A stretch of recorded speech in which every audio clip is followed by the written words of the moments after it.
আসসালামু আলাইকুম। আজ সোমবার ২১শে আশ্বিন, ১৩ই রবিউল সানি, ৬ই অক্টোবর। বাংলাদেশ বেতার, রাজশাহী। স্থানীয় সংবাদ পড়ছি আব্দুর রহমান মাসুম। থাকবে পুলিশ জনপদে, ভোট দিবেন নিরাপদে। এই প্রতিপাদ্যকে সামনে রেখে নির্বাচনী দায়িত্ব সুষ্ঠুভাবে সম্পাদনের লক্ষ্যে পাবনায় পুলিশ সদস্যদের দক্ষতা ও সক্ষমতা বৃদ্ধি সংক্রান্ত প্রশিক্ষণ কর্মশালা অনুষ্ঠিত হয়েছে। জেলা পুলিশ পাবনার আয়োজনে গতকাল এই কর্মশালার উদ্বোধন করেন পাবনা পুলিশ সুপার মোর্তাজা আলী খান। এ সময় পুলিশ সুপার নির্বাচনকালীন আইন শৃঙ্খলা পরিস্থিতি নিয়ন্ত্রণ, ভোটাধিকার সুরক্ষা এবং নিরপেক্ষভাবে দায়িত্ব পালনের দিকগুলো সম্পর্কে বাস্তব শিক্ষা গ্রহণের উপর গুরুত্ব আরোপ করেন।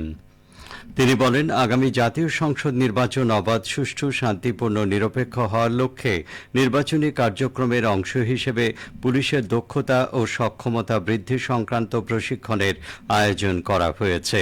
আগামী নির্বাচন অবাধ, সুষ্ঠু, শান্তিপূর্ণ ও নিরপেক্ষ করতে পুলিশ বদ্ধপরিকর।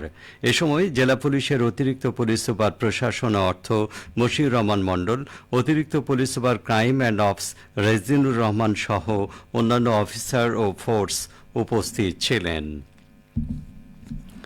এদিকে নওগাঁয় জেলা পুলিশের আয়োজনে নির্বাচনী দায়িত্ব সুষ্ঠুভাবে সম্পাদনের লক্ষ্যে পুলিশ সদস্যগণের দক্ষতা ও সক্ষমতা বৃদ্ধি সংক্রান্ত ৩ দিনব্যাপী প্রশিক্ষণ শুরু হয়েছে।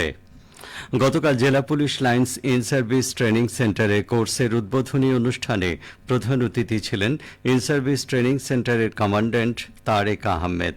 সভাপতিত্ব করেন নওগাঁ জেলার পুলিশ সুপার মোহাম্মদ সাফিউল সারোয়ার। এ সময় কর্মকর্তাগণ পুলিশ সদস্যগণকে আগামী জাতীয় নির্বাচনে রাষ্ট্রীয় দায়িত্ব সুষ্ঠুভাবে সম্পাদনের দিক নির্দেশনা দেন। এছাড়া প্রত্যেককে পেশাদারিত্বের, আইন শৃঙ্খলা রক্ষার্থে যে কোনো চ্যালেঞ্জ মোকাবেলার জন্য প্রস্তুত থাকতে নির্দেশনা প্রদান করেন। উদ্বোধনী অনুষ্ঠানে জেলা পুলিশের সকল স্তরের কর্মকর্তা ও পুলিশ সদস্যগণ উপস্থিত ছিলেন। তৃণমূল পর্যায়ে ইসলামী জ্ঞানের চর্চা, গবেষণা কার্যক্রমের প্রসার ঘটাতে ১৪,৩১,০০,০০,০০০ টাকা ব্যয়ে নাটোর সদর উপজেলা মডেল মসজিদ এবং ইসলামিক সাংস্কৃতিক কেন্দ্র নির্মাণ কাজ শেষ হয়েছে।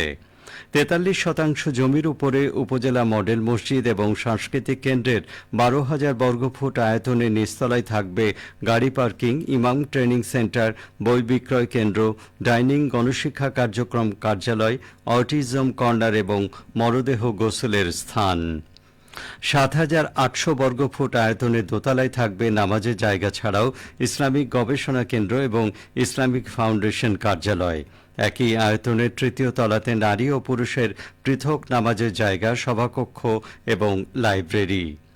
নাটোর গণপূর্ত বিভাগের উপবিভাগীয় প্রকৌশলী তৌফিকুল ইসলাম বলেন, শহরের হাফ রাস্তা এলাকায় উপজেলা মডেল মসজিদ এবং ইসলামিক সাংস্কৃতিক কেন্দ্র নির্মাণ কাজ শেষ হয়েছে। বগুড়া জেলা বিএনপির সহ সভাপতি ও উপজেলা বিএনপির সভাপতি মীর শাহে আলম বগুড়ার শিবগঞ্জ উপজেলার উত্তর শ্যামপুর দাখিল মাদ্রাসার জামে মসজিদের ভিত্তিপ্রস্তর স্থাপন করেছেন। গতকাল বিকেলে ভিত্তিপ্রস্তর স্থাপন শেষে মাদ্রাসা চত্বরে এক সংক্ষিপ্ত মতবিনিময় সভা অনুষ্ঠিত হয়। মাদ্রাসা সুপার শামসুল আলমের সভাপতিত্বে অনুষ্ঠানে বিশেষ অতিথি ছিলেন কাতার চ্যারিটি বাংলাদেশ অফিসের প্রকল্প সহকারী জসিমউদ্দিন চৌধুরী, উপজেলা বিএনপির সাধারণ সম্পাদক অ্যাডভোকেট আব্দুল ওহাব, সাবেক সাধারণ সম্পাদক এস.এম. তাজুল ইসলাম ও ইউনিয়ন বিএনপির সভাপতি আবু ওয়ারেস আকুন সহ আরও অনেকে।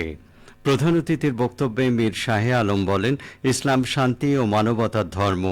শহীদ প্রেসিডেন্ট জিয়াউর রহমান ইসলামকে রাষ্ট্রীয় মর্যাদা দিয়েছিলেন, আর তার যোগ্য উত্তরসূরি বিএনপির ভারপ্রাপ্ত চেয়ারম্যান তারেক রহমান সেই চেতনা বাস্তবায়নের জন্য কাজ করে যাচ্ছেন।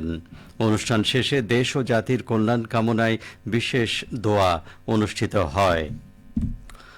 শিক্ষকতা পেশা মিলিত প্রচেষ্টার দীপ্তি, এই প্রতিপাদ্যকে সামনে রেখে র্যালি ও আলোচনা সভা সহ নানা আয়োজনের মধ্য দিয়ে পাবনায় বিশ্ব শিক্ষক দিবস উদযাপন করা হয়েছে। গতকাল দিবসটি উপলক্ষে জেলা প্রশাসক কার্যালয়ের সামনে থেকে একটি র্যালি বের করা হয়। র্যালিটি শহরের প্রধান প্রধান সড়ক প্রদক্ষিণ করে পাবনা এডওয়ার্ড কলেজের সামনে গিয়ে শেষ হয়। র্যালি শেষে এডওয়ার্ড কলেজের শহীদ আব্দুস সাত্তার মিলনায়তনে আলোচনা সভা অনুষ্ঠিত হয়। এডওয়ার্ড কলেজের অধ্যক্ষ প্রফেসর আব্দুল আউয়াল মিয়ার সভাপতিত্বে আলোচনা সভায় প্রধান অতিথির বক্তব্য দেন অতিরিক্ত জেলা প্রশাসক শিক্ষা ও আইসিটি মনিরুজ্জামান। স্বাগত বক্তব্য রাখেন জেলা শিক্ষা অফিসার আব্দুর রাজ্জাক। অনুষ্ঠানে বক্তারা বলেন, শিক্ষকদের ত্যাগ, ধৈর্য আর স্নেহেই আলোকিত হয় জাতির ভবিষ্যৎ। মহৎ প্রাণ এই সকল শিক্ষকের প্রতিটি দিন হোক সম্মান, ভালোবাসা ও আনন্দে পরিপূর্ণ। অনুষ্ঠানে পাবনার বিভিন্ন প্রাথমিক বিদ্যালয়, উচ্চ বিদ্যালয়, মাদ্রাসা, কলেজের শিক্ষকরা অংশগ্রহণ করেন। সবশেষে আবহাওয়া। আজ সকাল 6টায় রাজশাহীতে তাপমাত্রা ছিল 23.5 ডিগ্রি সেলসিয়াস। সেই সময় বাতাসে আর্দ্রতার পরিমাণ ছিল 98%। রাজশাহী ও পার্শ্ববর্তী এলাকায় আজ সূর্যোদয় হয়েছে ভোর 5টা 59 মিনিটে, সূর্যাস্ত সন্ধ্যে 5টা 47 মিনিটে। সংবাদ শেষ হলো। আমাদের পরবর্তী স্থানীয় সংবাদ দুপুর 12টা 10 মিনিটে।